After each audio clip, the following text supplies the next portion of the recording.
Yeah. Hello, everybody. Happy Wednesday. Um, yeah, so we are talking about uh, law of anti-entropy in humanology, okay? Um, Before we get back to that, let's make some correction. We still have this pressure vector calculation as a back burner. So I made some misstatement, okay? So we're gonna correct that error. It will happen every now and then. Okay, so yeah. Give me 1 second.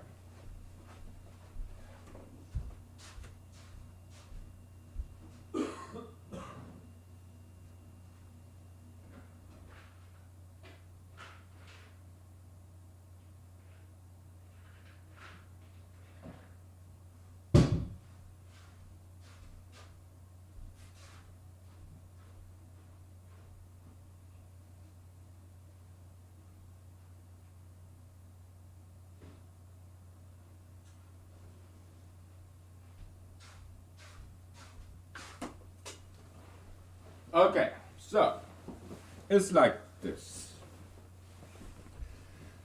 Okay, well, we'll talk about two things then. Okay, as appetizer, appetizer, main entree. Okay, back burner. Appetizer, main entree, back burner. Okay, so let's talk about miscellaneous topics. So there's this saying, you gotta pick the battle. I didn't quite. It took me a very long time before I realized what it meant, and now I kind of understand what it means. Um, I mean, nowadays I'm not as politically active as before. What am I? I'm kind of like activist. Well, at least I used to be an activist. Nowadays, no, not really. Okay, I don't really go to political meetings. Every now and then, if they meet in a restaurant, then I go. Why? Because then I can. If they have some kind of meeting, event, political event, in a restaurant that serves alcoholic beverage, then I go because I can drink there. Okay. Otherwise, I don't. Okay. So Jesus said, um, I'm gonna turn on the heat up. Okay.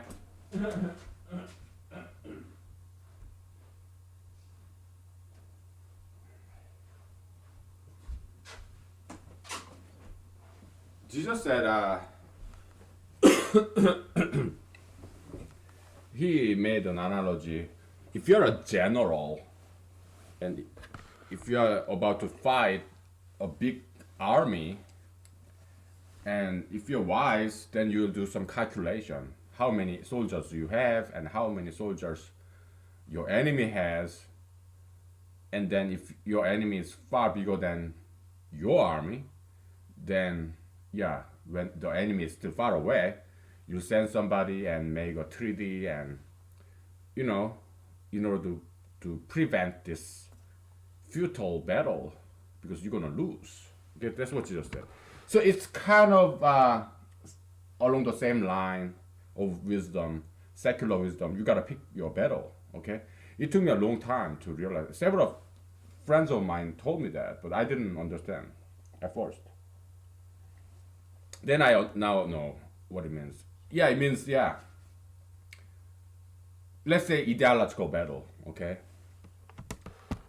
officially I'm a Republican, registered Republican voter, but I cannot go to some Republican Party political meeting and say, "Hey, I oppose anti-abortion. I think abortion is fine." Then I'm gonna lose because they are all Republicans. Okay, so I'm not gonna pick that battle because I'm gonna lose. But if I go to Republican Party meeting and say, "Hey, I oppose gay marriage," then probably I will win that battle because majority of Republicans oppose gay marriage. Okay, at least where I live. Okay, still. Yeah, so that's a battle that I can win. Okay, so yeah. Basically, yeah, don't fight an enemy that is by far bigger than you, and you have no chance of winning. Then don't fight it. That kind of deal. Okay. So yeah, no, I'm trying to become a president, and yeah, that's a battle I'm not likely to win. Okay, going against President Trump, but I do it anyway. Okay.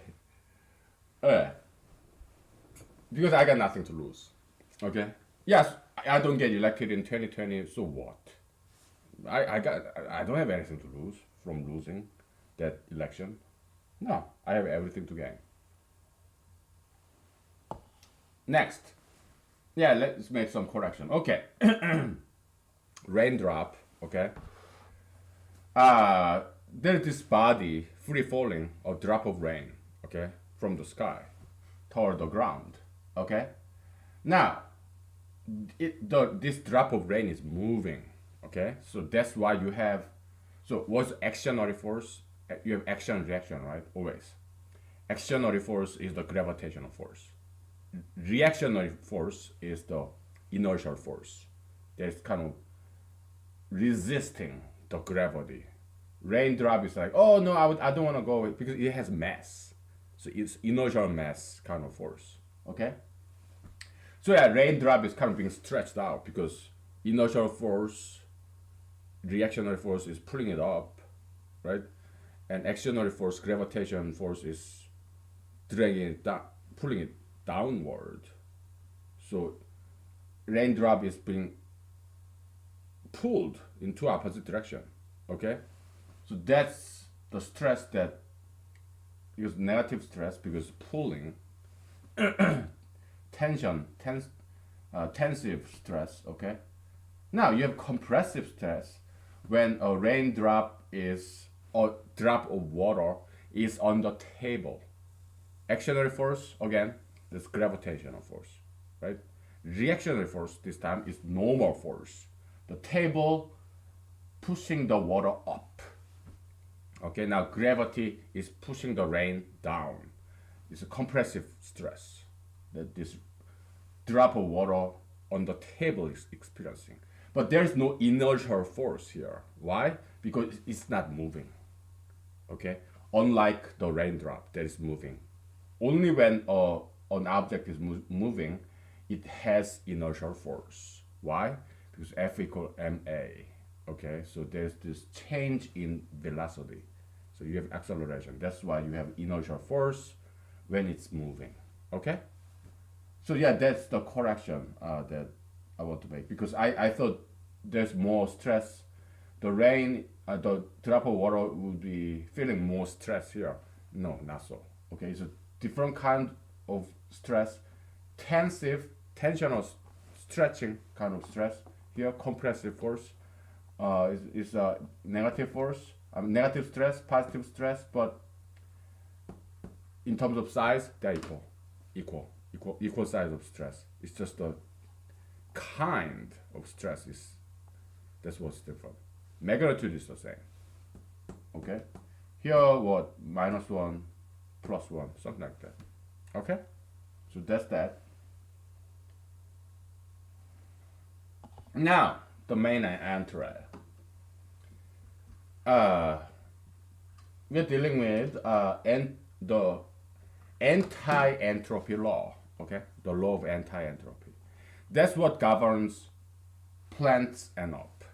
Okay, law of entropy, it only governs object level. Okay, law of anti-entropy is plants, animals, humans, concepts, angels, God. Okay. Okay. Now, law of entropy states this. Okay, things tend to go disorderly. So it's law of the devil, law of chaos, law of disorderliness.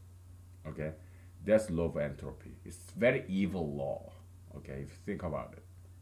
Okay, but law of anti-entropy is more about it's the law that resists the temptation of the entropy devil. Okay,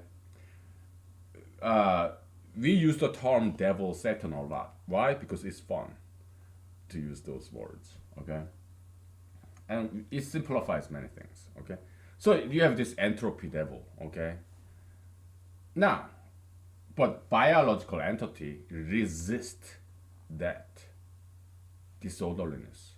I mean, look at your house, my house. Don't you put things in order? You resist this evil temptation of entropy.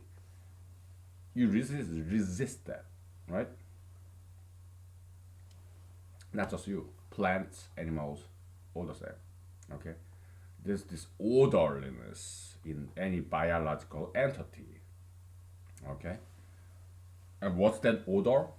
That's the direction of copium flow. Natural direction of copium flow is this. Good stuff. Any biological organism put oneself at the on top of the world, and the direction of natural direction of copium flow. Positive copium go up, negative copium go down. Okay, you're a tiger. Okay, yeah, tiger eat rabbits. Good stuff.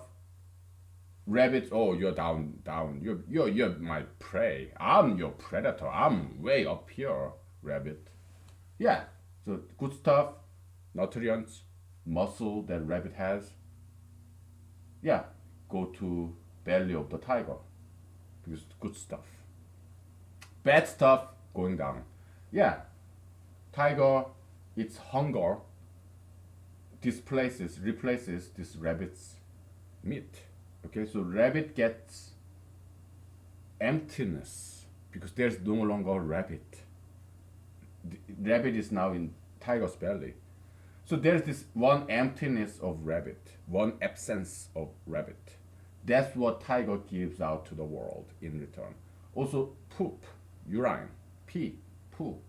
Yeah, bad stuff going out of tiger's body, good stuff getting inside of tiger's body. Okay? You have a dog, right?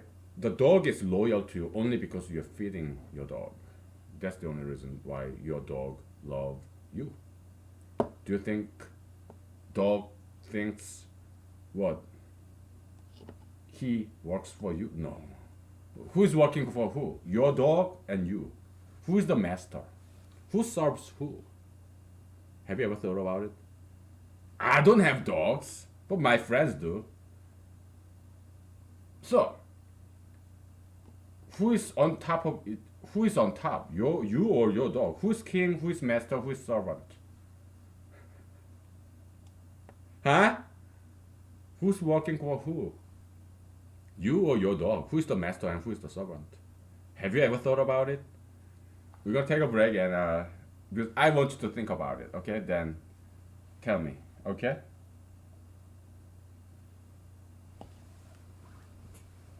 Oh boy. Okay, we'll be back.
Okay, what's your answer?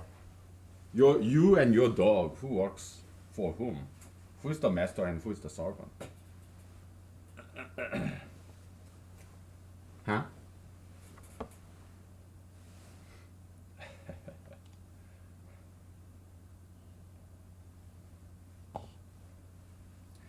I used to hate dogs because they bark at me. Because I run. I'm a runner. And I run just around my neighborhood. And I used to hate dogs, okay? Because they just bark at me. And I used to get offended. Nowadays, I got used to it. So they're cute, okay? They have all different dogs have this individuality. I mean, it's not right, correct to say personality because dog is not a person. although, although some people name their dogs with person's name, like, hey, John. Who's John? You got a roommate or something? No, no, that's my dog. Say hello to John over there. Ah! Ah? Hey, Jane. Whoa, whoa, whoa. Where's Jane? I didn't know you have. I didn't know you are married. Who's Jane? Oh, that's my cat over there. Whatever. Okay. Oh, that'd be hilarious. One of those days, dogs will start driving. Cats will start flying. Whatever. Huh? Uh. Yeah. Yeah. Yeah. Make those movies. Okay. Dogs driving. The real dog. Okay. It'd be funny. Hilarious movie. Okay. So, uh, dogs, they are your masters. You work for your dogs and cats. Why? You work, right? You work, go to work, and you bring food to your dog. You're serving your dog. Dogs, cats, they don't work. They don't make money. You do. You work for your dog. So your pet, your dog is your master. You are your dog's servant because you are serving your dog. You work for your dog as if your dog is your employer. And that's how dogs think of you. Does it surprise you? Your dog, your cat, in their own mind, animal mind, they are the center of the universe. They don't work for you, no, you work for them. In the minds of your dogs and cats. Okay? They are way up here. They're on top of the world. I mean, dogs, yeah, they bark at everybody except you and your friends, right? Why? Because to them, we human beings, we are like down here, so they shit on them, poop on them, pee on them. Dogs, they pee on us, poop on us, they bark at us. All the bad stuff is coming down because in the mind of a dog, we human beings, we are like low lives. We are their bitches, so that they can bitch on us. They bark at us. That's what it's about. Do dogs love barking? Oh yeah. It's like talking down, like looking down upon, insulting, like dissing, bad mouthing, yelling, you low life. That's why dogs bark, because they enjoy that shit. No matter what stress that they get, yeah, they're using us, people. Because in dog's mind, he's on top of the world, including his pet owner, because he's working for him. He's bring the food and he go out working, bring the food to his dog. Yeah, he's on top of the world. Okay. Okay. What about a tree, plant, Same way, okay? Tree will say like this, okay? Hey, you humans, you're so pathetic. You live what, 90 years, 100 years, 80 years? You die, right? And I'm gonna observe, I'm gonna eat you after you're dead because I can't live forever, you know? These trees, yeah, they live very long, you know? Yeah, after you're dead, I probably eat your flesh because you'll be dead. You pathetic mortals, you human being, Homo sapiens. How pathetic. That's what tree would think, right? Tree is on top of the world.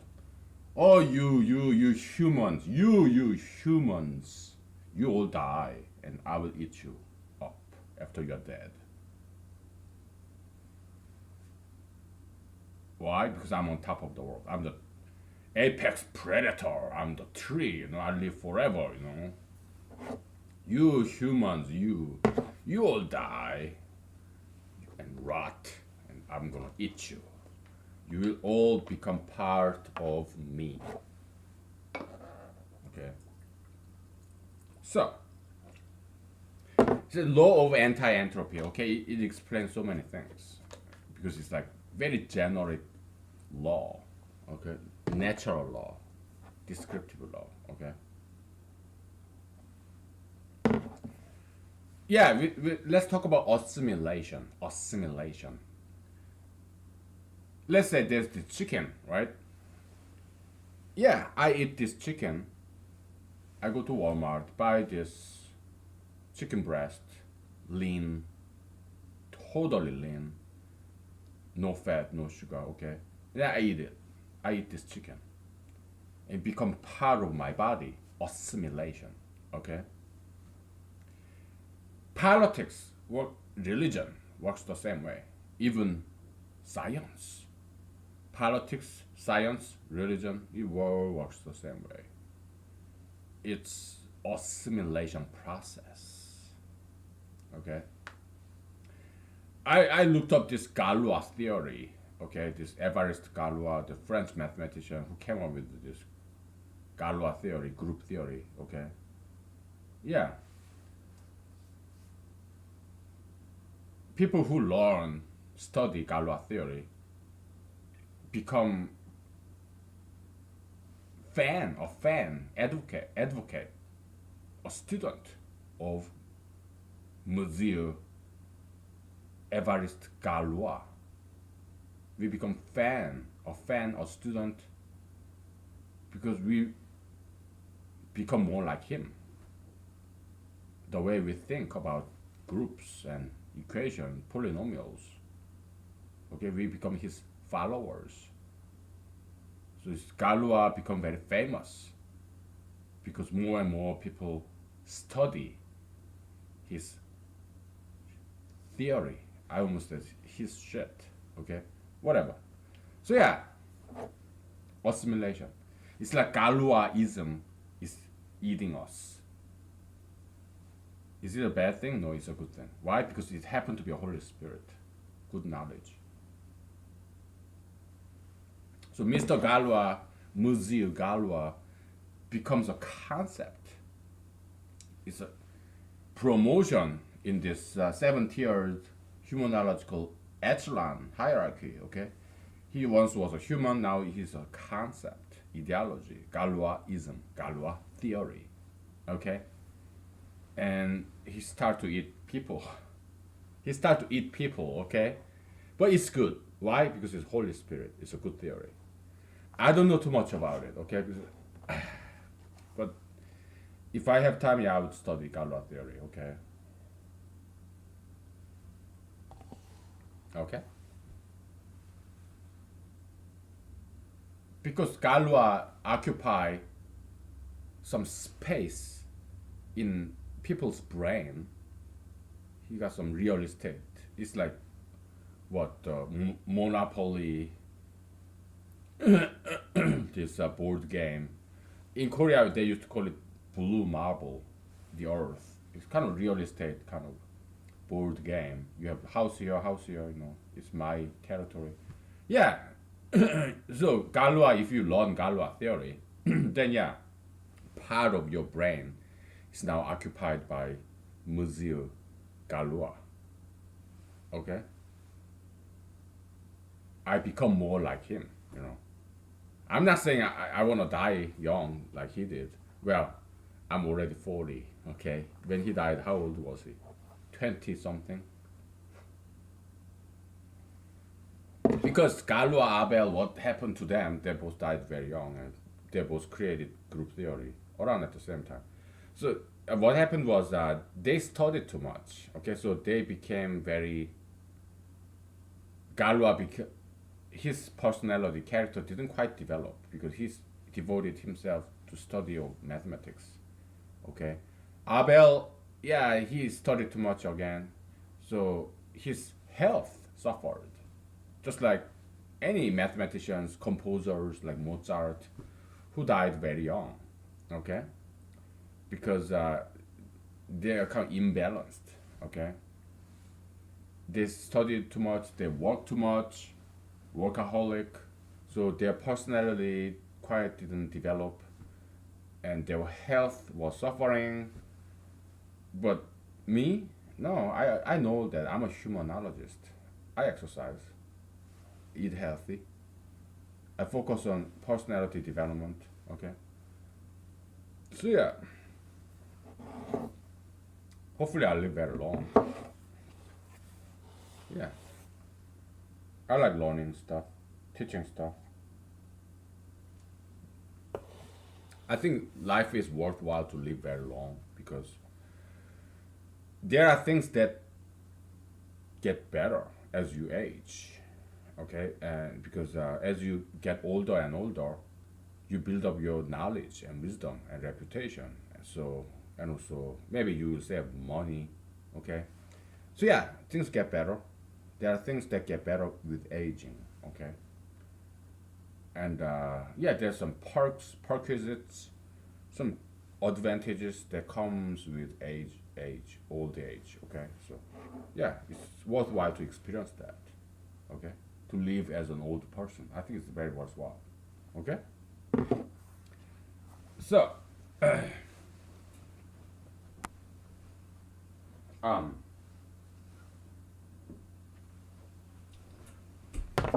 um yeah, I just want to know foreign languages, mathematics. Yeah, I want to learn things. So I do want to live very long life so that I learn all these wonderful things in the world. And I don't have to travel anywhere. I don't have to go back to school. No.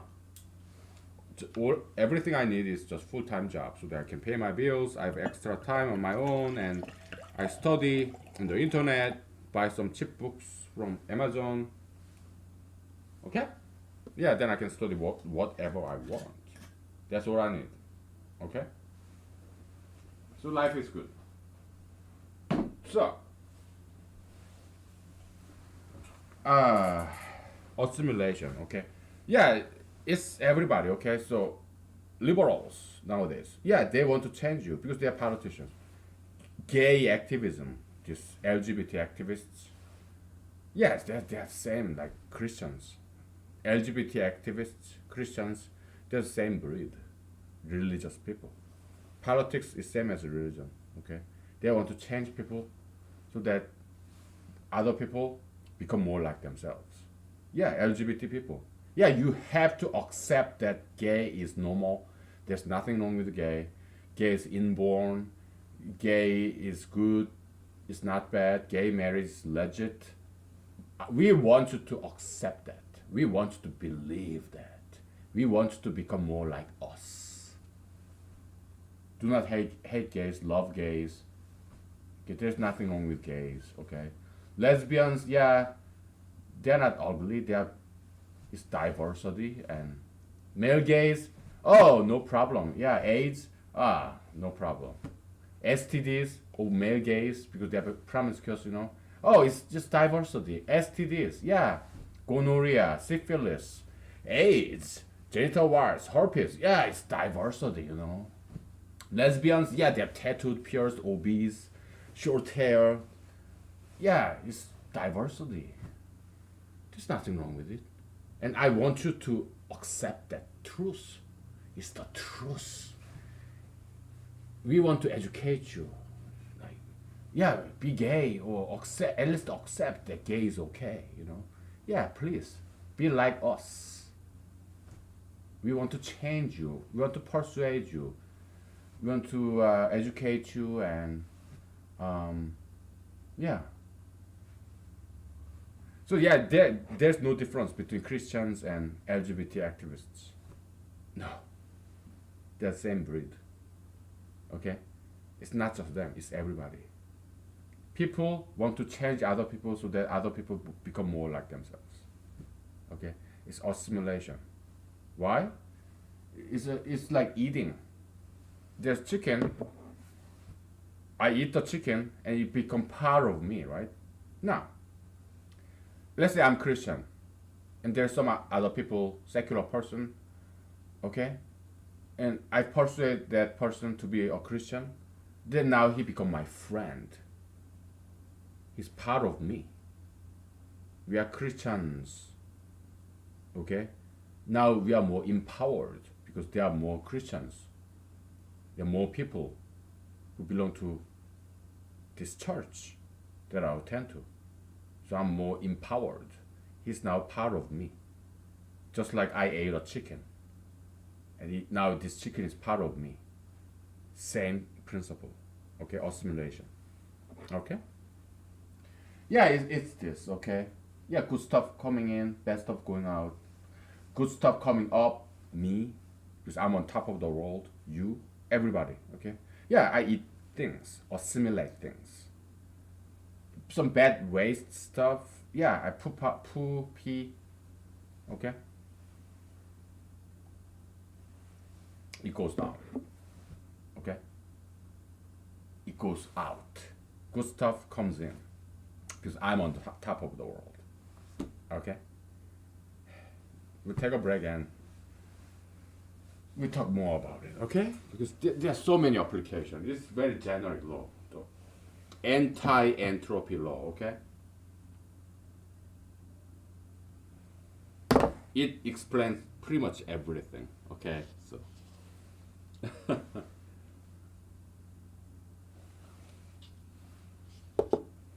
all right, we will be back.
Yeah, yeah. So different dogs have different individualities, not personalities. Okay, dog is not a person. Okay. Yeah, I enjoy that diverse individuality of dogs. Okay. Okay, let's take a break. Let's chat. Okay, so you have to understand because you're so ignorant. I'm sorry to say this. But somebody has to say it. Let it be me. Okay. So I don't give a fuck. I got nothing to lose. Okay. See, I can say all these things. I'm just exercising freedom of speech. As an American citizen, you have to exercise freedom of constitution. You have to exercise constitution. That's the only way to make constitution live. If we don't, if we stop exercising constitutional rights out of fear, then constitution dies. Okay, you have to exercise. Okay, I'm just being a patriot. I'm trying to make constitution alive. I'm trying to keep it alive. Don't you think I'm a patriot by talking shit to you?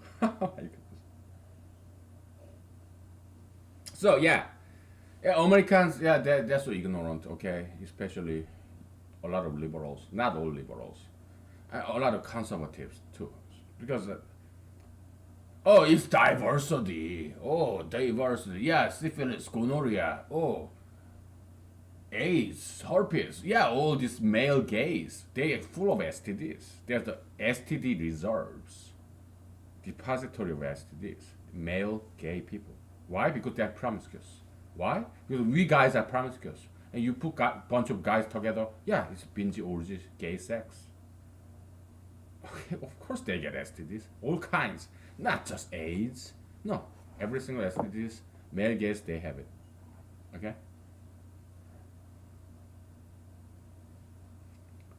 I mean, they kiss, they suck on each other's penises, they do some what they call it what barebacking, like they have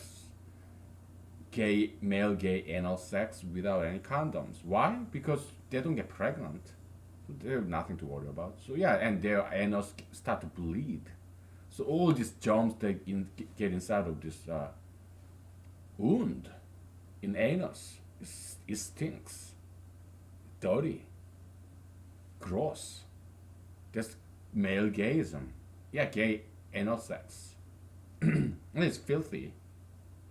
And yeah, this is spread like wildfire in a dry forest.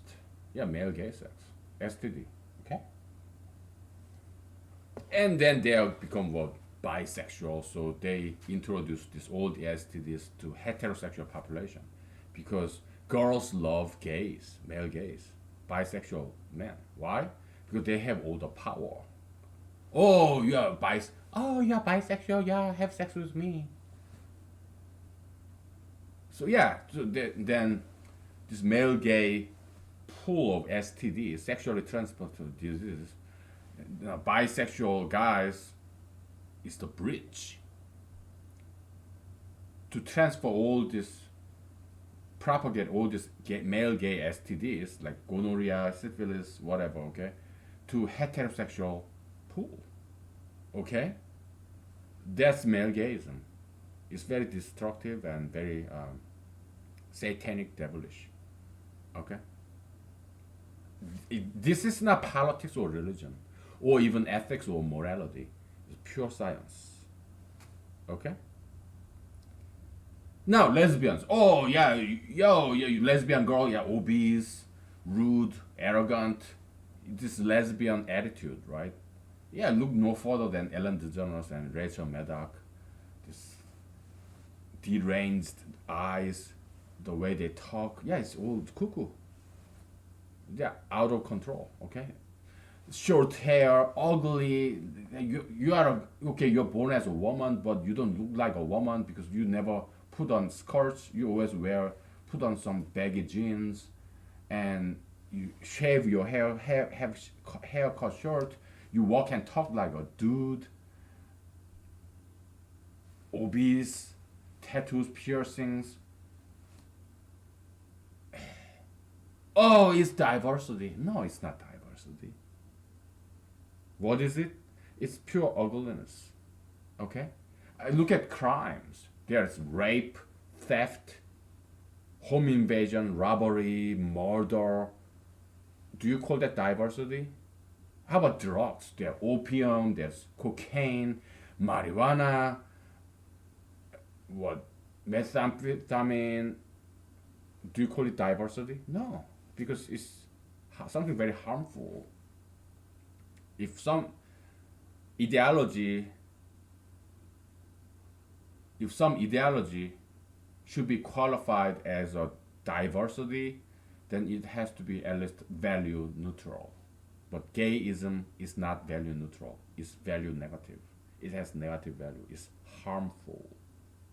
So that's why gayism disqualifies as diversity. Okay?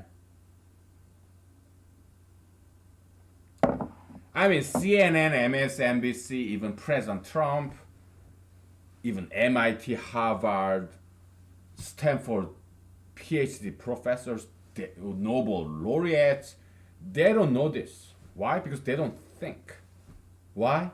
Oh, they're too busy. Oh, writing this paper, academic paper, publishing it to academic journals. They're just too busy. They don't have time to think independently because they're part of the system,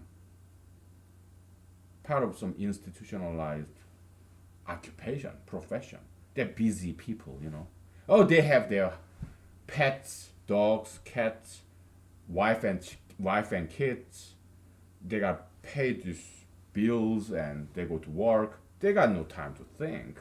Me? I have all the world of time to think things through. So that's why I know things that people don't know. Okay?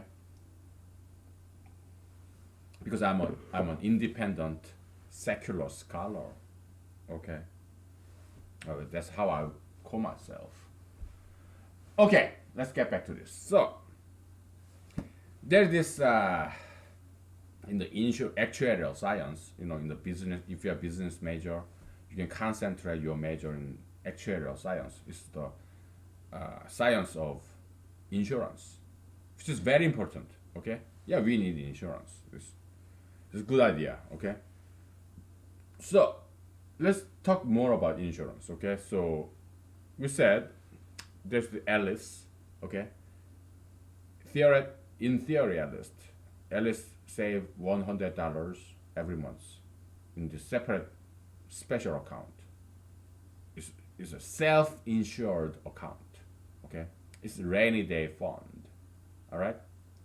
Yeah, $100 every month. Okay, so after a year, yeah, she'll get what, $1,200 plus interest. Okay. But the problem is this. Let's say this year's January, yeah, she put $100 in this self-insurance account. Okay. In case something bad happens to her. Okay. So she got only $100 in January. But what if something happens in February? Now she's in trouble. Okay. So that's why we need insurance. Okay, because from Alice to Lida, okay, 12 women. Now they have formed this insurance club of these 12 ladies, okay. So yeah, there's always $1,200 from January, beginning from January. January, this group insurance account have $1,200. February, $1,200. March, $1,200. On average, one person a month needs some $1,200 money. Okay, so yeah, that's the benefit of having an insurance. Okay, pooling of money. Okay, but in terms of interest, yeah, it may be a loss, net loss. Okay, we calculated that. Okay, some artificial easy example. Okay. But yeah, they're goods and bads. Okay. Now, uh, we even came up with a nice equation, the break-even point for insurance policy. What was the break-even point? Well, we wrote it down, so we're not gonna. There's no need to go back to it because we already accomplished that. Okay. But I don't remember, man. I whatever. I don't recall.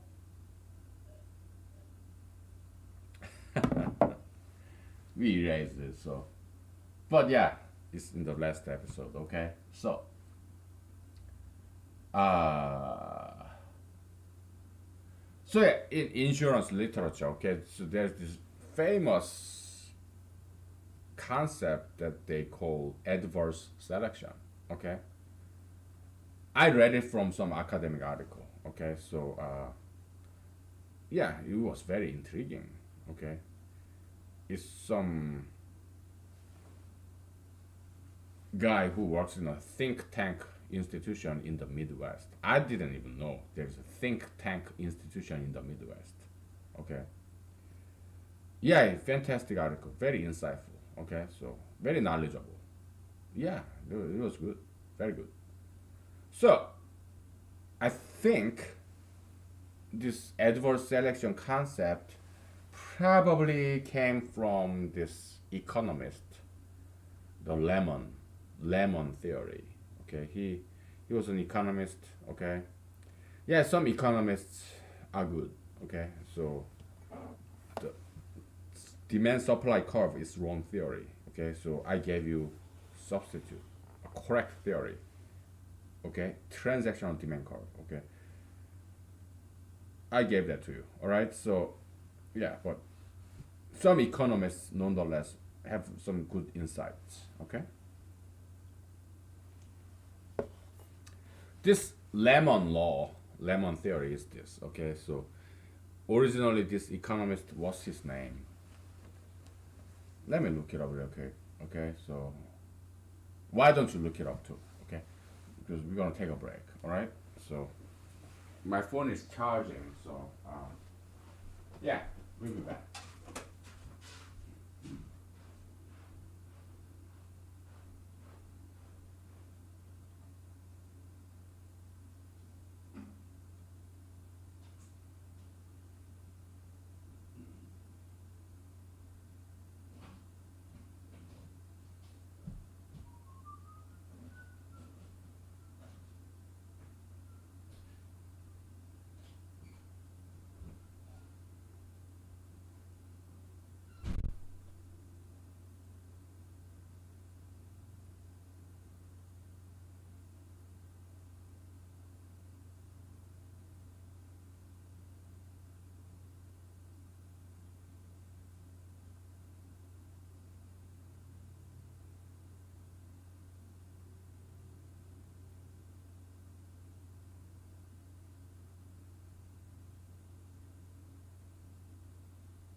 Okay, it's American economist George Akerlof. I don't like him because he calls himself a new Keynesian. You know John Maynard Keynes, that faggot ass, the gay guy from Cambridge, England. Disgusting. And he went to what, MIT, and what other school did he go to?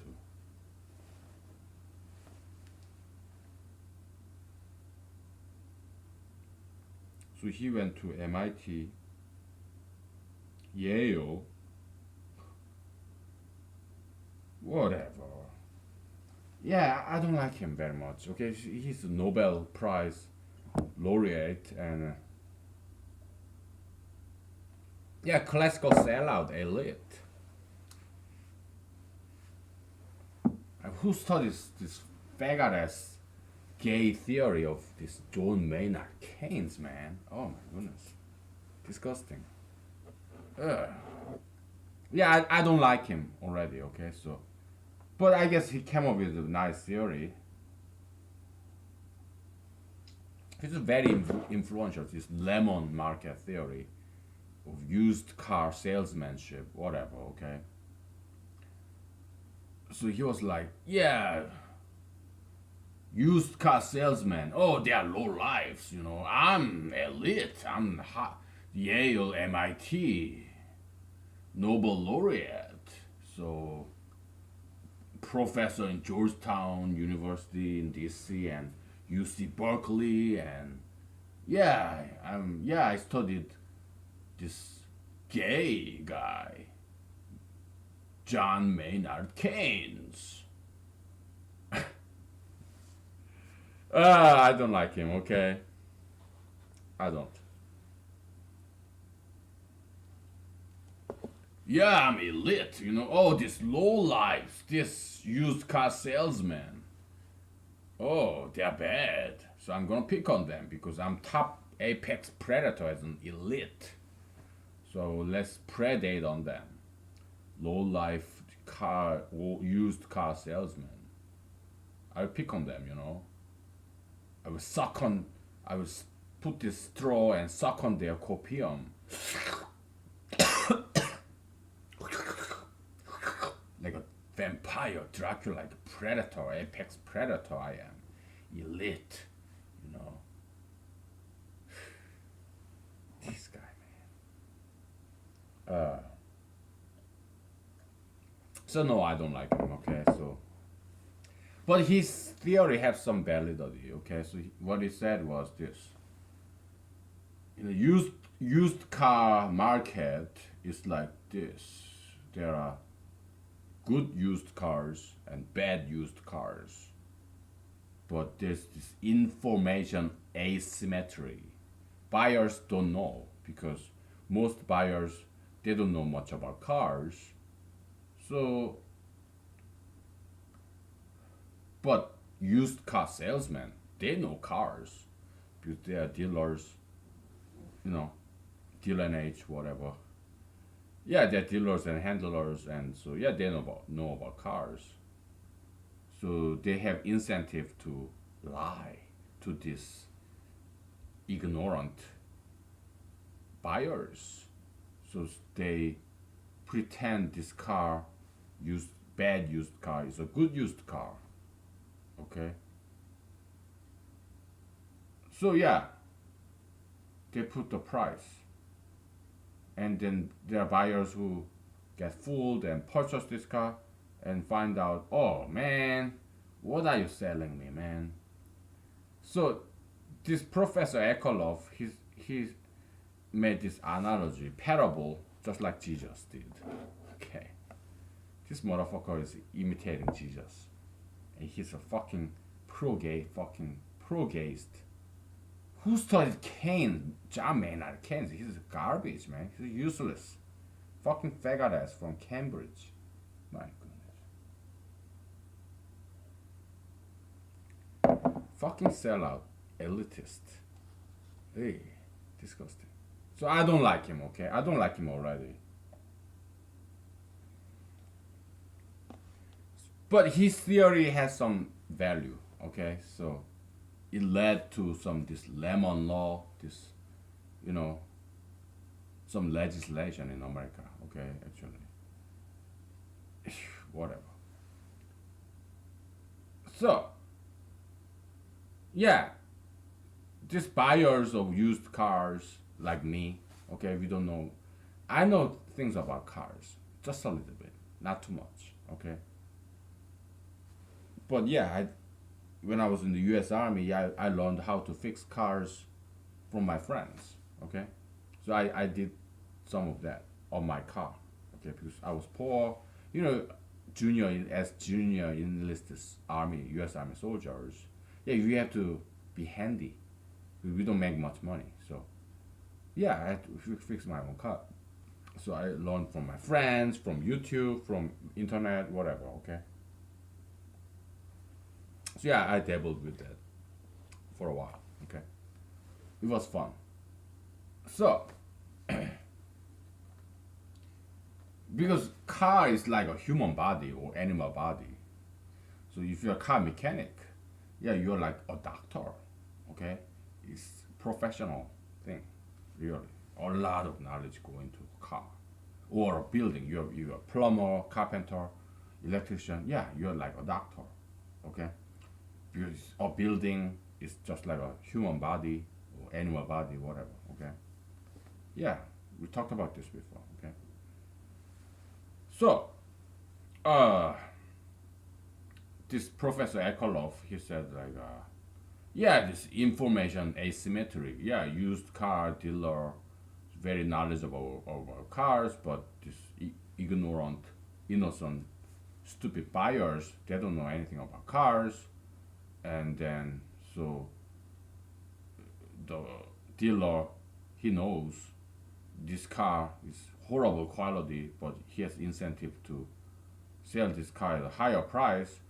Then consumer purchase this and then realize it's not a good car. Okay, so now consumer kind of lose trust. They don't trust this used car salesman anymore. Okay, so they kind of distrust, mistrust, kind of drives down the price. Okay, and then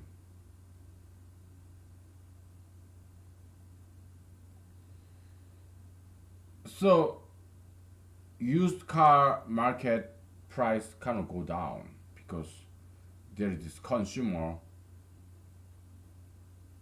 who share this information. Hey, that dealer, he sold me lemon, pretending it is a peach. Okay, he gave me this sales pitch, and it was a lie. He said this car is a peach, Peach, but it turned out to be a lemon. Okay, very bitter, this acrimonious, this acidic thing. Okay, so yeah, people don't go to after hearing about this because this disgruntled consumer spread the rumor or the fact that this dealer is no good. He lied to me. So nobody goes to that dealer anymore. Okay, so he has to lower the price to expand the buyer buyer pool. Okay, to appeal to low income buyers. Yeah, so yeah, it drives down the market price. So yeah, people start to come in, and this dealer says, "Hey, it's low price. Okay, all these used cars, it's like $100 for every single car that I have, right?" I'm kind of simplifying his argument because well, first of all, I don't know much about this Professor Ecolov's theory. I know only the superficial level because I don't want to read his paper because I don't like him. Okay? I think it was Abel. You know the group theory Abel? Yeah, when you learn something, when I learn something, I didn't learn I didn't learn something under the master. No, I learned kind of beside, diagonally, so that I maintain my independence. I didn't want to be his brainwashed pupil. No, I want to maintain some independence. So it's a diagonal. I'm still below him, but not directly perpendicularly below him, but kind of diagonally below him. Okay, that I think Abel said that, or somebody else. It's something I read. Okay. So, yeah, he, was it Abel or was it this existential philosopher? He's also a Northern European guy who kind of also died young. What's his name? Let me look it up real quick. Okay. He wrote this Either Or.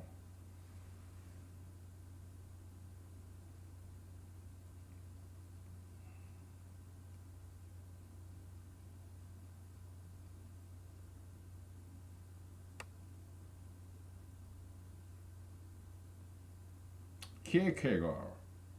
Kierkegaard. Okay. Søren Kierkegaard. What country is it from? Is it Danish? Denmark? Maybe? Yeah, he's Danish. He died at 42. He kind of died young. It could have been Kierkegaard or Abel, okay? Yeah, I don't learn under a master. I learned kind of over the shoulder, like next to him or diagonally below him, okay? To maintain my independence. One of them says something like that, okay? So, all right. So, this guy, Mr. Professor Ekolov, he said, yeah. So the market price of used car is very low because this consumer realized he was lied to by this dealer who sold him lemon, pretending the car is a peach. Okay, so he drive down the price, and then so owner of good cars, they're not gonna sell their car to this dealer because he's not gonna get good price. Okay, so they will hold on to their good cars, but bad car owners, yeah, my car is all bad anyway, so they will still sell their bad used cars to this dealer. Okay, and then what happens? This used car market is now being saturated with bad cars because good used cars, they don't get fair price because of this ill, malignant reputation, bad reputation of this lying dealer of used car market. Okay, so that's the kind of novelistic, kind of dramatized synopsis, summary of his theory. Okay, lemon market theory. Wine, that's not strong enough, so I'll let drink vodka. Okay, and I think adverse selection, they kind of got this idea from this lemon market theory. That's my speculation. Okay, I think it's just one example, offspring, descendant from this lemon market theory, this adverse selection theory. I think it came from that lemon market theory. That would be my guess. Okay. Okay. Okay, so we'll take a break and we get back to this. Okay. All right.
Oh, okay. Now let's talk about. Did I ask you a question before we ran out on break? I don't recall. I don't remember. Okay, whatever. So, what were we talking about? Let's try to stack trace, back trace. What were we talking about? Yeah, lemon market theory. Okay, so it's very pessimistic point of view. Okay, yeah, it's dramatic, so it gathers some attention. It's misery, this pessimism, whatever. Okay, yeah, this all these markets, yeah, they tend to go bad because people lie to make more money. So then consumer realize they lie, so it, they don't purchase things from this market, and now it kind of depresses the price, and then only dirt cheap bad cars, used cars, is circulating in the market, and everybody is holding on to their good used cars because they're gonna not gonna get fair price. The market price is so low. Okay, so yeah, market collapses. Okay, it's this same concept of this Gresham's law. It says good money drives out, uh, bad money drives out good money. Okay, we talked about this, right? They call it Gresham's law or Gresham Copernicus law because Copernicus, he kind of described this first beforehand, before this Englishman Gresham. Before Copernicus, there's this Diophantes or something, Greek novelist, playwright.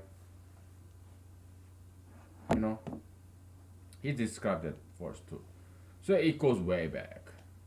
This law, good, bad money drives out good money. Okay. Yeah, we talked about this before. Okay, but we don't want to think. We also talked about this white flight.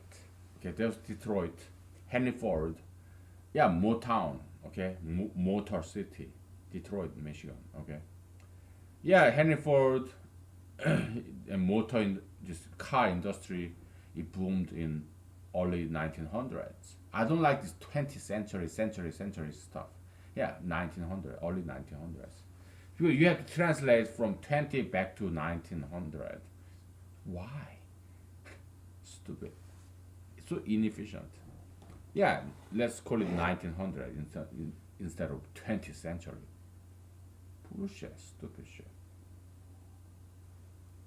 Yeah, early 1900s, they auto the car industry was booming in Detroit, Michigan, because Henry Ford happened to be in Michigan. Okay, so yeah, and then all the Southerners, African Americans, fantastic people by the way. Okay, yeah, they moved to Detroit to get jobs. Okay, and then white people start to get out of Detroit. That's white flight. And then there is this saying, green follows white.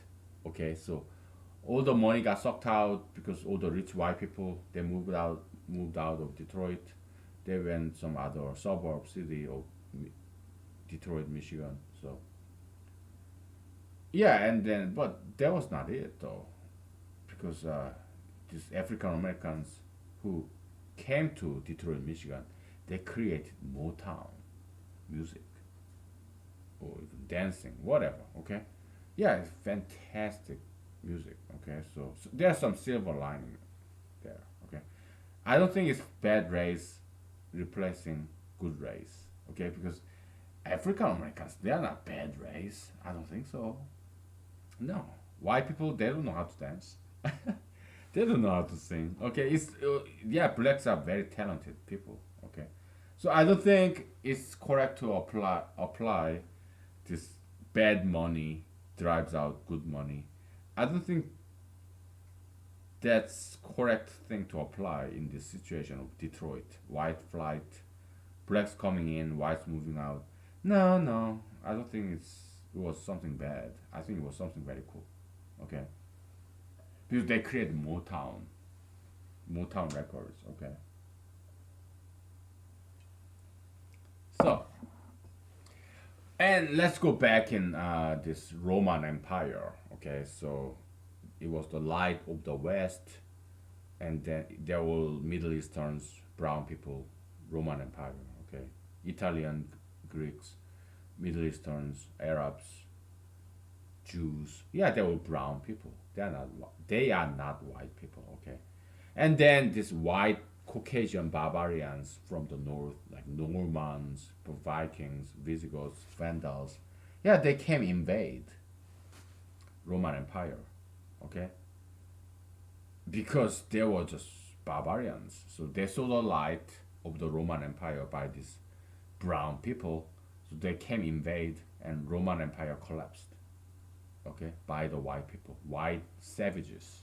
Okay, but it didn't end there. White people they caught up. They learned the ropes. They became Christians. Okay, so this was what's called as what's referred to as dark age. It wasn't that dark because white people were catching up with Middle Easterns, brown people. Okay, so white savages, white people, they learned from the brown people, and that's Renaissance, Enlightenment, Age of Reason. Okay, yeah, there's some period of catching up. That's the what's called the Middle Age from 800 AD, 1000 AD to 1400 AD, whatever. Okay, so it took a couple of centuries for this ignorant, uncivilized, barbaric white people to catch up to more civilized, more enlightened, more educated, more learned, more knowledgeable brown people, the Middle Easterns. Okay? So it took, after a couple of centuries, yeah, white people caught up.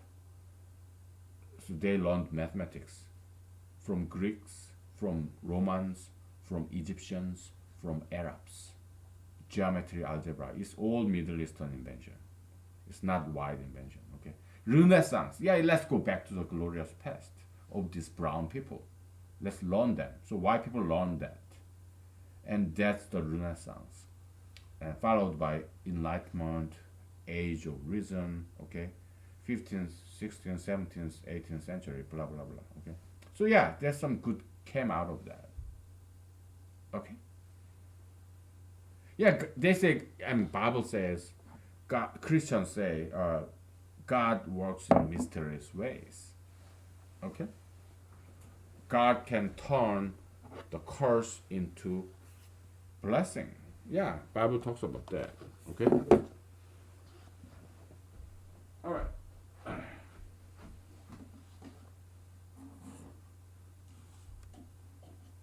So yeah, if you are like this faggot fan of facts, Professor Ekolov, who was huge fan of this faggot ass John Maynard Keynes, yeah, probably you have some dim, dark, pessimistic viewpoint, pessimistic view, this dystopic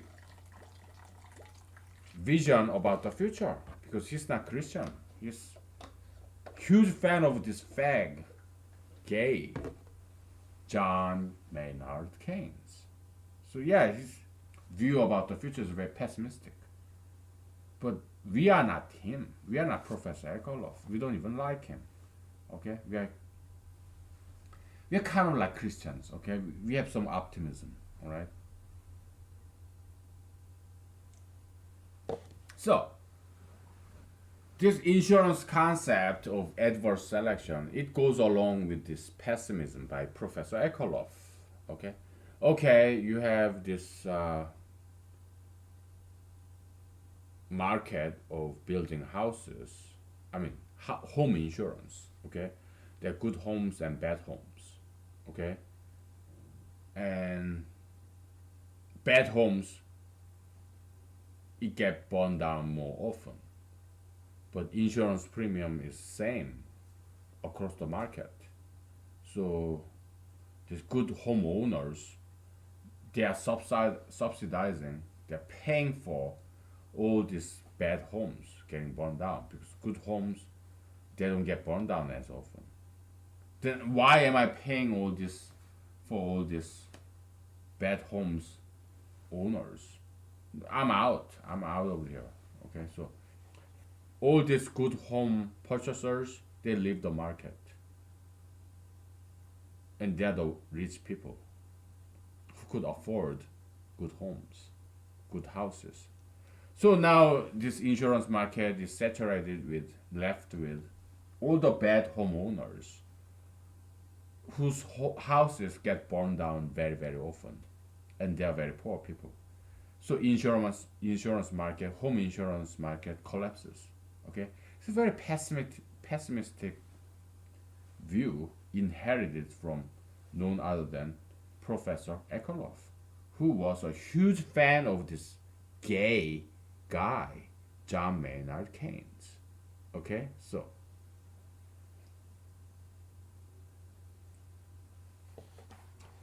what we are gonna do next is to come up with a new theory that would replace Professor Ekalov's lemon theory.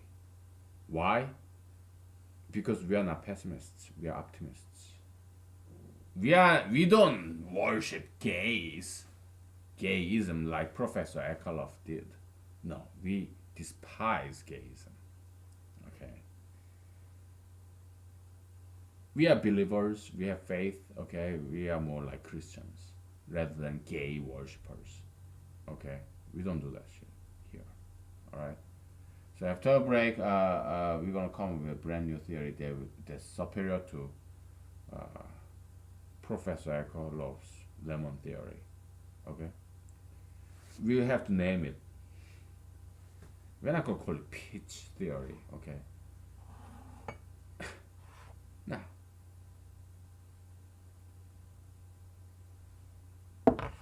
Because that kind of sounds gay. Okay. Pink peach. No. Okay? Why don't you name it? Yeah, go ahead and name it or rename it, whatever. Okay. We take a break and we find a replacement theory. Okay? Alright.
Okay, I'm cooking my dinner. How do I start cooking my dinner?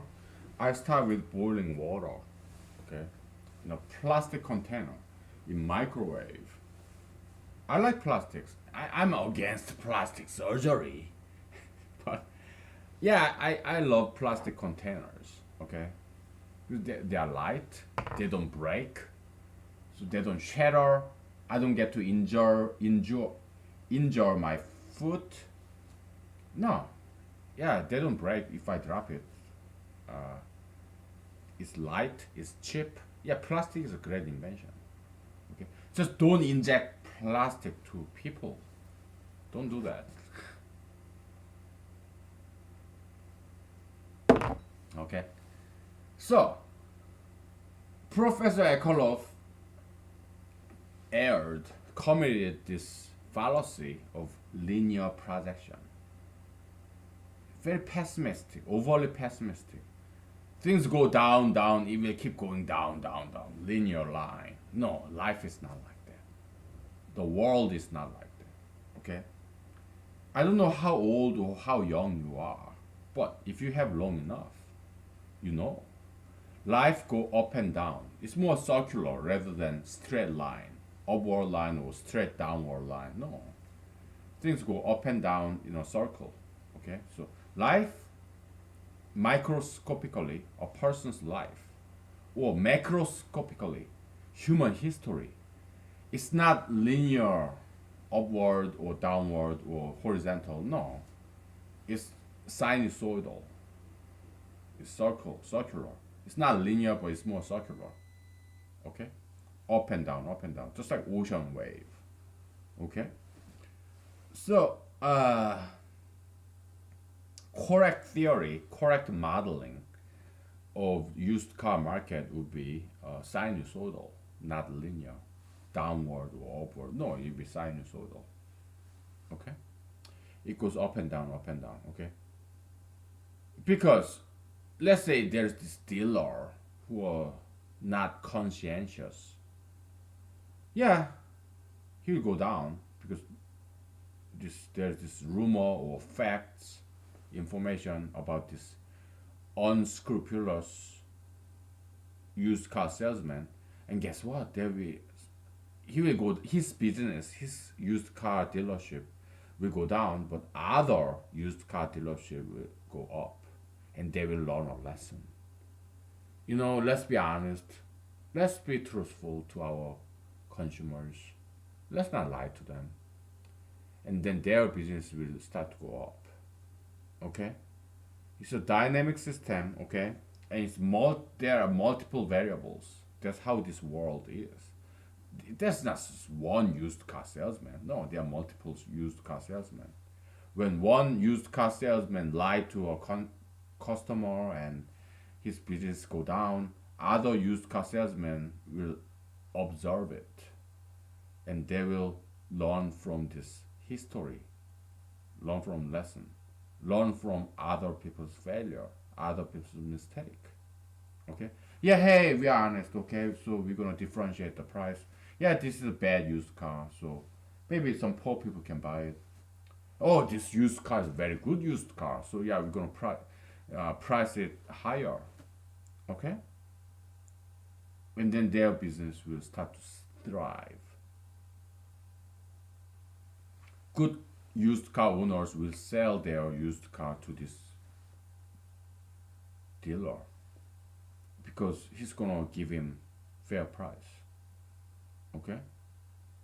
Yeah. Okay? There are some good people in the world. Okay? You don't have to be pessimistic. No. If you're having bad time, no, it's gonna end. Okay? It's not gonna go down, down, bad, worse, worse. No. Life is not like that. Okay? There's this saying, you know, it's the coldest before the dawn. It's the coldest and darkest before dawn. And that is correct. Actually, the coldest temperature during the day, it happens maybe a couple of hours after the sunrise. Okay? Yeah, it keeps cooling down. And after a couple of hours after the sunrise, yeah, the temperature start go up. Night and day, night and day, night and day, night. Winter, summer, winter, summer. Okay, it's always sinusoidal. Okay, it go up and down. It doesn't go down, down, up, up. No. Okay. Your life, microscopically, or human history, macroscopically, it always go up and down, up and down. Okay. So yeah, you cannot project, you cannot predict in a linear fashion. Why? Because if it hits the mountain top, it will start to go down. If it hits the rock bottom, it will start to go up. Okay? So you should never predict the future based on this linear model because it's wrong, incorrect. Okay? It's always sinusoidal, go up and down. It's not linear, it's circular. Okay? So that's the mistake that Professor Ekerlof made. Okay?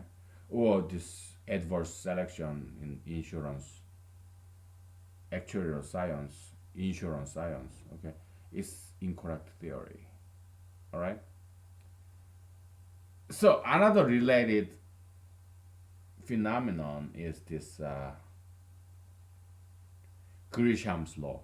I tend to forget this name of this law, Grisham Copernicus law. Okay, bad money will drive out good money. Okay, again, that's not exactly correct because that's way overly pessimistic.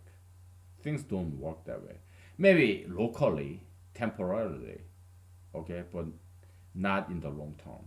Okay, there's some silver lining. Okay, so um, Gresham, yeah, there's this guy who went to law school.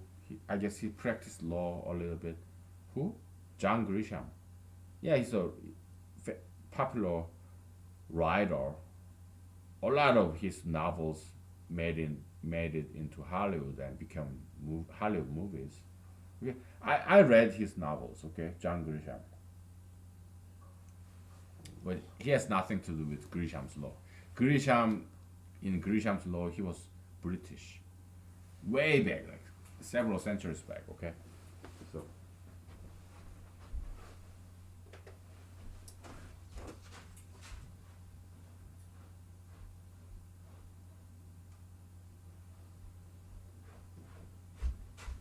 okay,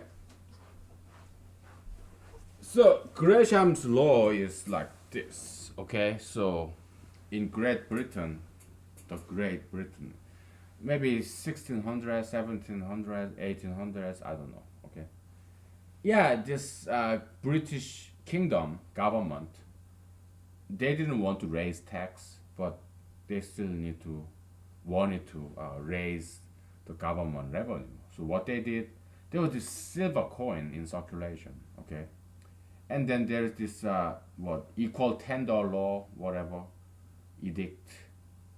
Okay, yeah, we're gonna dilute this silver coin to this brand new silver coin, which is like just 50% or 40% silver, and the other 60% or 50% maybe steel, some cheaper metal. Okay, to save some money. Okay, and then what happened next was all these people, they realized what they are doing. Okay, so they start to hoard up, save the old 100% silver coins to themselves, and they would circulate this bad brand new silver coins like alloy, adulterated, this kind of impure, only half silver coin. Yeah, I'm gonna use it in the market, but the good 100% silver coin, I'm gonna keep it to myself. Why? I'm gonna burn it. I'm gonna make earrings, rings, bracelet. I'm gonna sell it because it's 100% silver. Okay, so yeah, bad money replaces good money. Okay, so that's Gresham's law. Okay, now We can apply this in many different settings. Okay, and this Ecolov's lemon theory, it can be understood as some offshoot of this Gresham's law. Okay, yeah, people hold on to good things to themselves and circulate bad stuffs to the outside. Yeah, it's this law of anti-entropy. Okay, good stuff, yeah, I'm gonna hold on to it. Bad stuff, I'm gonna let it out. So I'm on top of the world. Okay, so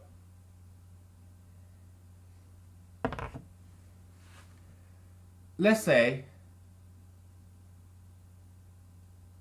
beautiful girls. I mean, in my locality or anywhere I ever lived.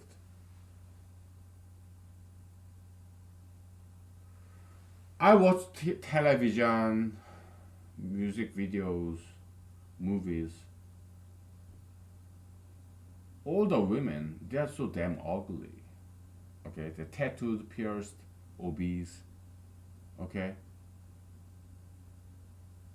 If I go to online dating site, not wedding site, no, online dating site, yeah, all I have left is lemon. And in terms of girls, yeah, I'm a lemon because I'm not rich. Okay?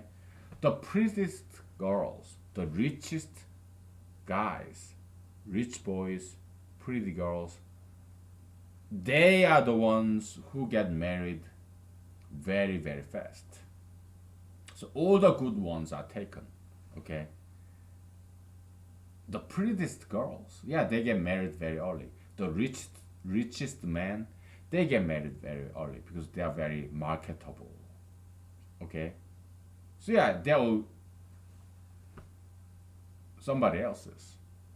So in this romance market, online dating site, all that's left is just lemons. Okay, guys like me who don't have any money, and girls who are covered by tattoos and piercings and obesity, covered by tattoos, piercings, and fat.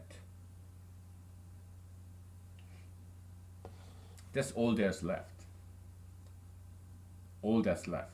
Lemon market, okay? Because pretty girl, rich man, yeah, they're already taken.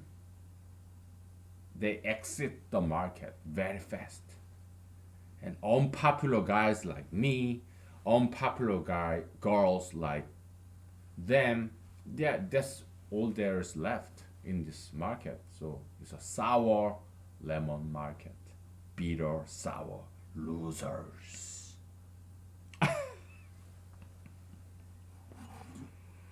Ah, boy.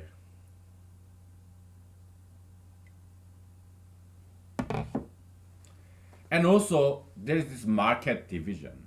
Okay, we have Walmart, where all the losers like me go to because we don't have any money. And in the Walmart, yeah, typically all the ugly girls, right? And poor guys like me. Okay, that's Walmart, right? And then there's this upscale market place where things are just more expensive. It's like elitist, bourgeoisie, gentrified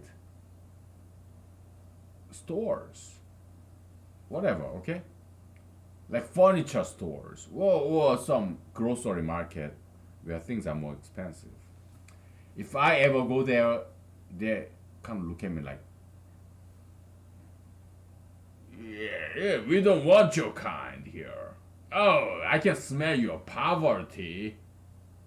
Get out of here. We don't want you here, okay? Because I know you just came here to look at these beautiful girls. You're not gonna buy anything. What are you gonna purchase? A gum? Chocolate? Huh? What? Toothbrush? You gonna buy some what? Toothpick? You came here to watch all these beautiful girls. You didn't come here to spend your money because you don't have any money. Get out of here, man. Poor loser. Sour lemon. That's the kind of reaction I get when I go to this high-priced stores. Because sometimes I have to go there. Why? Because sometimes they're kind of Walmart is kind of far away. Okay, so I don't have time. So yeah, whatever. Or sometimes I have to buy this toothbrush. This good toothbrush, and it only sells in this expensive grocery. Okay, this supermarket. So yeah, yeah, I they are needed. They are close, and also they have these products that I need, like this good quality toothbrush. Okay, because Walmart they don't have that. Okay, okay. Yeah, so they have serve some good function because other than their money power, I cannot have this good quality toothbrush. Okay, it's not $100 toothbrush. No, it's like maybe a couple of more dollars than the regular toothbrush in Walmart. Okay, yeah, having fun. I hope you do. I am. We're gonna take a break and we get back to whatever. Okay. All right. Okay.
Okay, we're back. So yeah, it's not that bad. Life, human history, society, culture, it go through this cycle, go up and down, up and down, up and down. Okay, life, human history, culture, society. Yeah, it's not all that bad. Things will get better when it's really bad. Okay, I mean America went through Great Depression, but it bounced back. Didn't it? Yeah. Yeah, we all go through bad times, hardships, obstacles, but we are resilient. Okay? Yeah, we can recover from setbacks. Okay? It happens all the time. If you have lived long enough, you probably know. Okay? Yeah, it doesn't always go down, down, or up, up. No, it's up and down, up and down, up and down.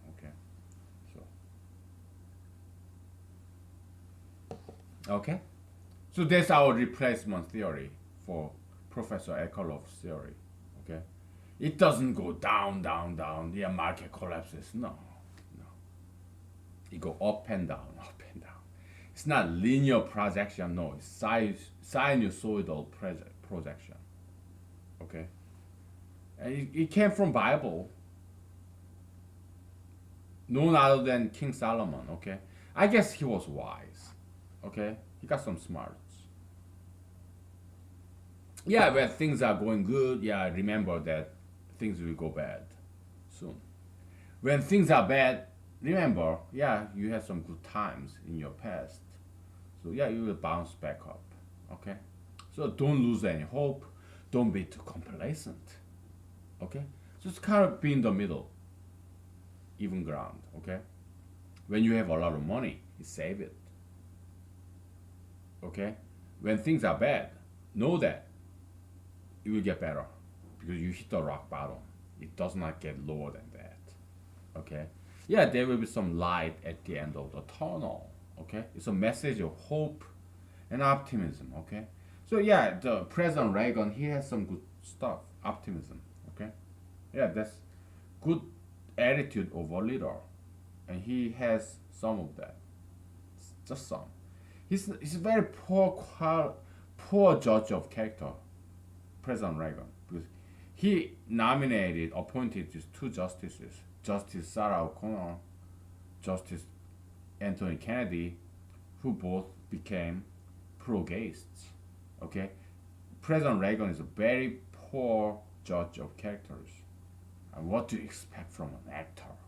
Shallow, flimsy film actor. Come on. Nah. All he was doing is just faking. Okay, he was an actor. So he tried to portray himself as somebody knowledgeable. Yeah, I guess he read some books, studied a little bit, but nah, he doesn't have good knowledge. He just had some good smile, good attitude, okay? Whatever. President Reagan. Conservative God. Conservative hero. Whatever.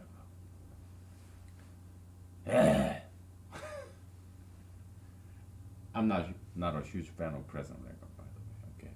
Yeah, he's the God of the prophet, the King David of the chosen one of the Republican Party. Fuck that.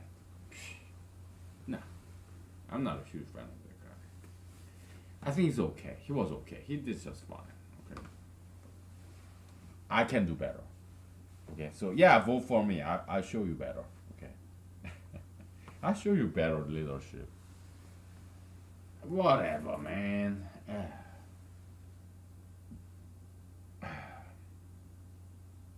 I think that's about it. I don't really have anything more to say. Okay? Boy. Yeah, let's talk about hoarding. Okay, so in romance market, okay, so yeah, the rich men, rich boys, they get the pretty girls. They match up, they marry. So they exit the romance market very quickly. Okay, all that's left is just lemons. Poor guys like me, ugly girls, tattooed, pierced, obese, whatever. Okay.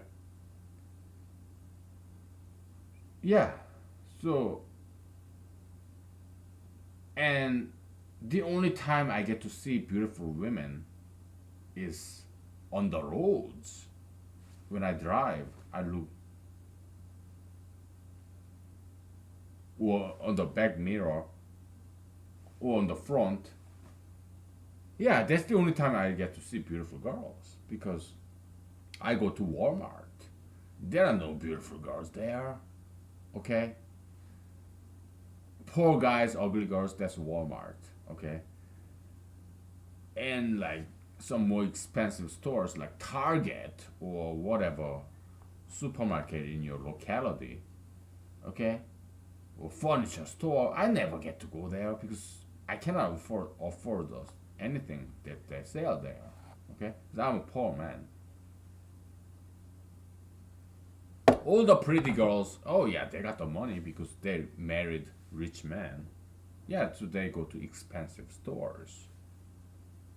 And I'm a poor man, a loser, okay, underdog. So yeah, I go to Walmart, right? So I don't get to see beautiful girls. But the roads, highway, intersection, these roads, yeah, there are some beautiful girls.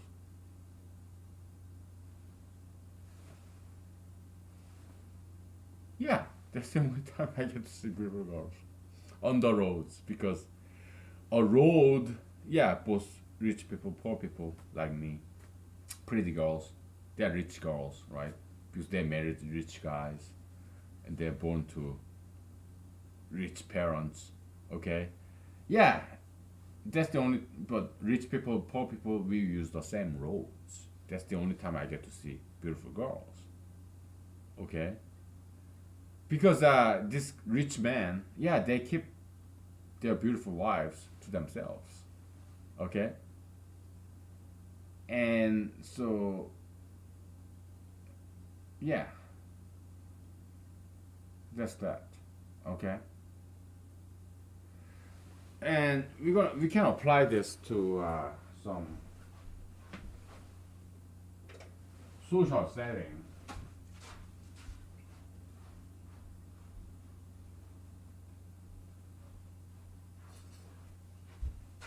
Cultural setting. So we are using a lot of this sociological concept, like race to the bottom. Actually, came from Justice Brandeis.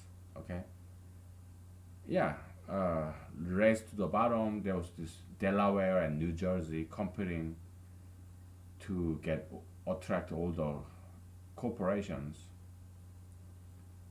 So they start to deregulate, lower tax, so that all the public corporations would be housed in their home state, New Jersey or Delaware. Okay, and Delaware won that race. Okay, so yeah, it's kind of like some environmentalists they call it. Yeah, race to the bottom because they try to deregulate this environmental regulation to attract business. Okay. Yeah, so it's a cultural comment. We are experiencing this aesthetic race to the bottom. People are racing, competing with each other to be more ugly, to be uglier. More tattoos, more piercings, more plastic surgeries, more obesity. Yeah, all people are trying to be uglier, unhealthier, okay, stupider. They try to become gays, lesbians, bisexuals, transgenders, QI. Yeah, race to the bottom. Race toward the bottom. They compete with each other. Who is the ugliest? Oh, me. I have more tattoos. Yeah, race to the bottom. Why? It's action reaction concept, my friend. Okay, so About 20 or 30 years ago, 50, 40 years ago, yeah, Americans used to be so beautiful. They used to be competing with each other. If you're guys, yeah, I have more muscle. Oh, oh. Girls, I'm more beautiful. You know, long hair, slender, clean skin.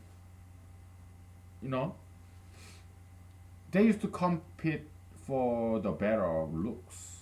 Okay, and people got fed up with it.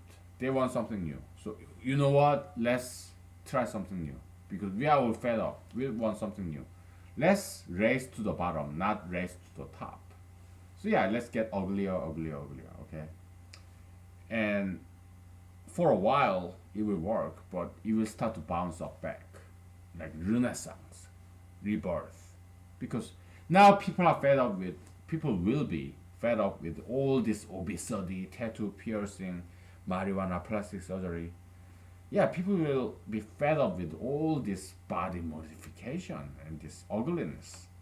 So things will start to go up again. Okay? It's a sinusoidal rhythm, up and down, up and down. Okay? That's the only valid prediction about the future. Sinusoidal projection, not linear projection. Okay? Because it's all about people being fed up. They want something new. Okay? So when things were so beautiful, like 30 years ago, okay, now, oh, I'm fed up with all these model type girls. So yeah, let's try to be ugly. Okay, so this Americans start to tattoo and pierce themselves, obese themselves. Okay, marijuana themselves. But after a while, they will get fed up with that too. So you know what? Let's go back. Okay, Renaissance, glorious past. Okay, let's diet and exercise. Okay, let's restart drinking alcohol and smoking cigarettes. Okay, yeah, yeah. Let's be heterosexual again. Okay, yeah. It's just